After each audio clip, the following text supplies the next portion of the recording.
Raila Odinga is leaving the country next Monday to visit UK.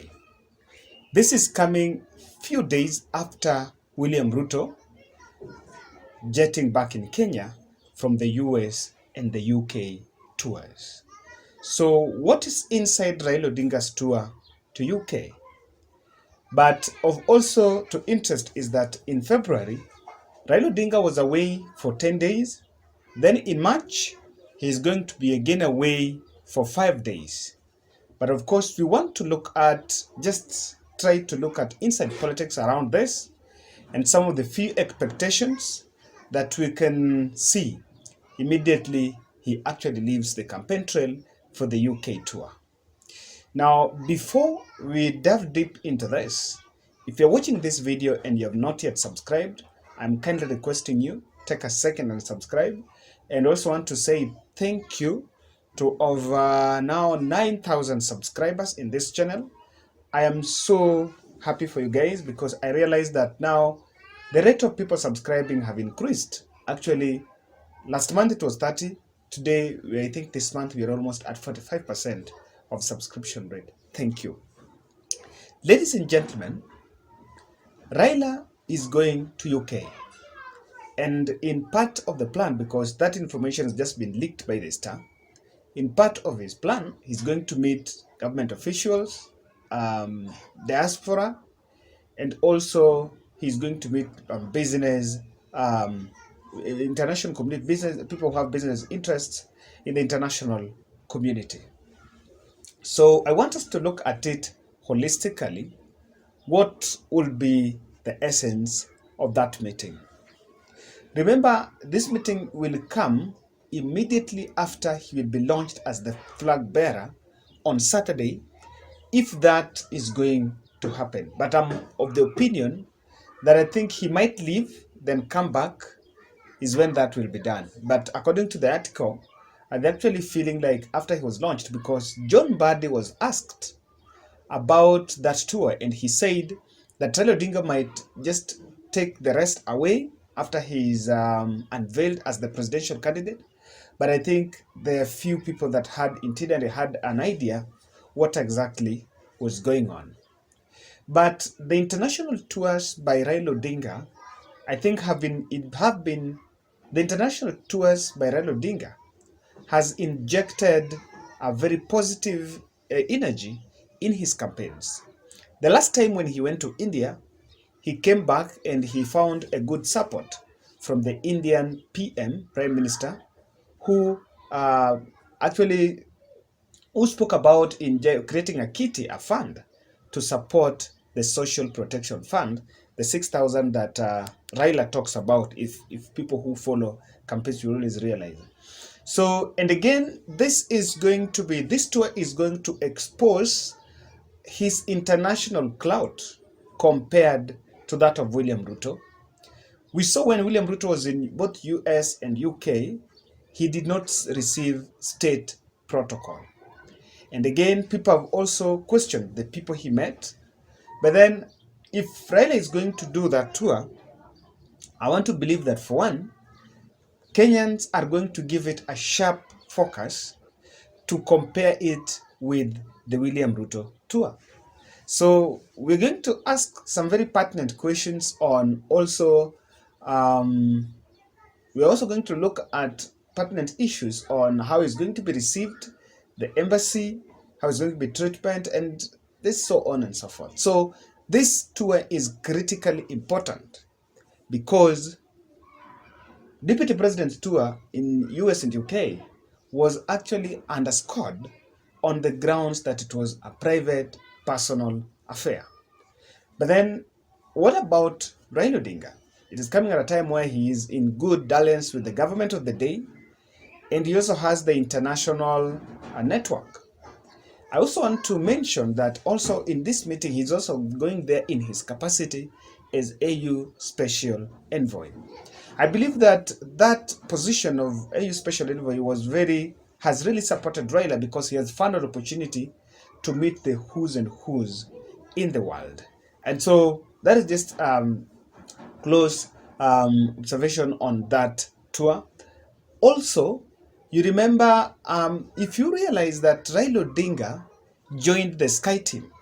The Sky Team is the Joho, Sabina Chege, the Joho, Sabina Chege, Ledama, and Junet, and Kanini Kega. And by the way, I don't know why Sabina Chege still have not yet joined that team, although she's back in campaign trail, but I am not seeing her joining that team yet. Of course, people are just asking, doing speculation. So, but then that is it. So, our focus will be when he leaves, who is going to take charge of the skating campaigns?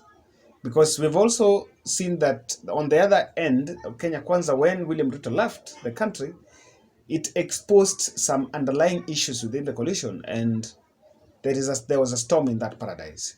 So of focus to us here is also who is going to take charge of the Azimio campaigns, even though we know Azimio is a train that has many people can lead that campaign. Now, guys, I want us to go straight to some four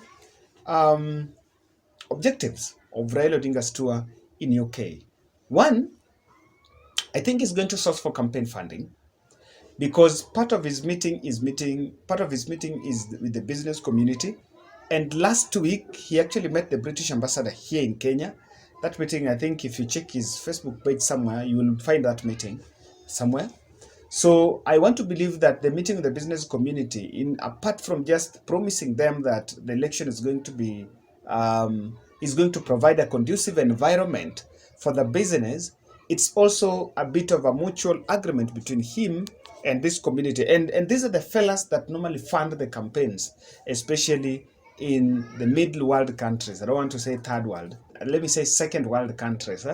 So as to what extent that is going to inject something into his campaigns, it is a matter of time. We shall find out.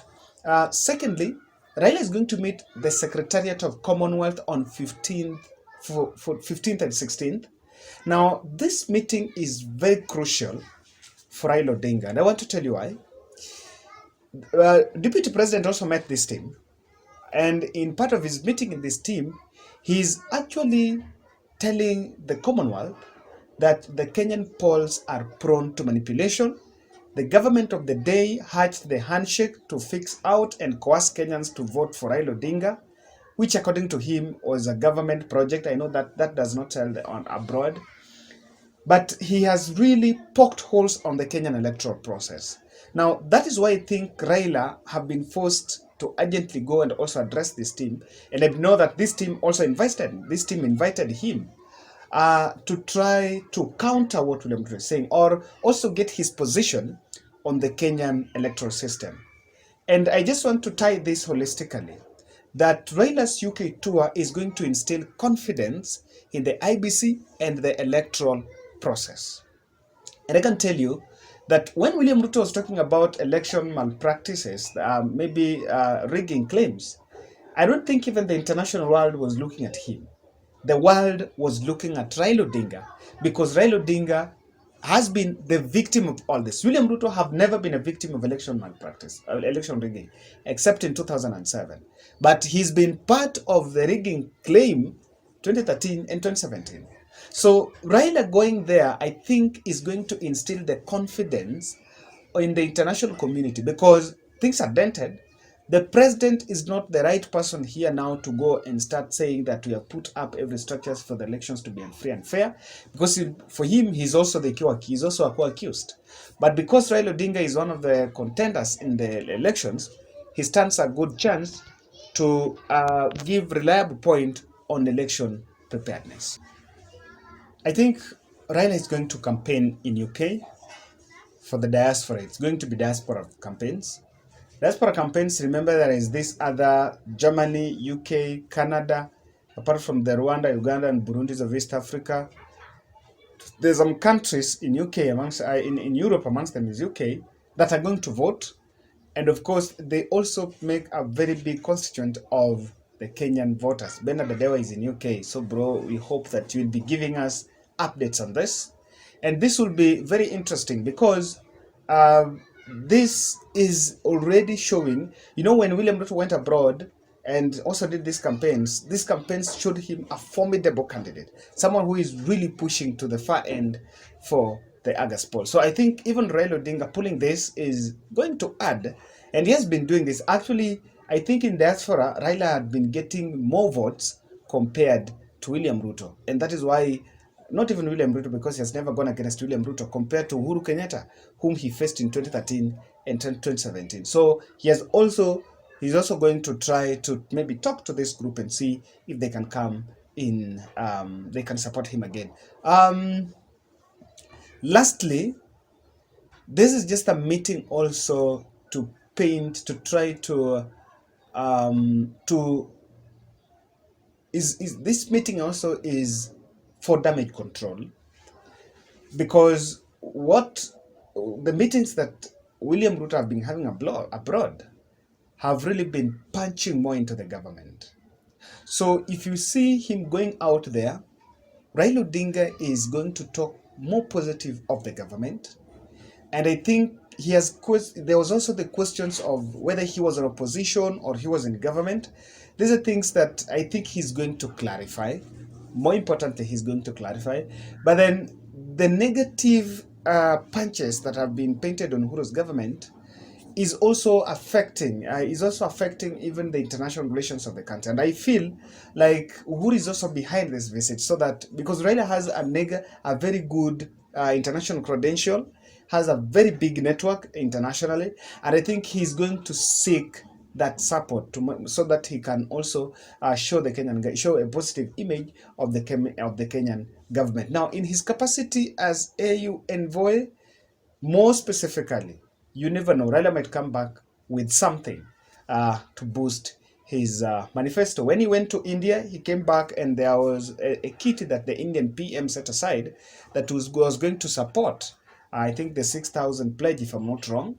And of course, I know that for him, it is more of the campaign manifesto. It's not more, he's also going to benchmark on these policies and the manifestos and see things that he can actually put together as we get towards 2022 August general election. So that, guys, that was just a brief understanding. I just wanted to brief you of that tour.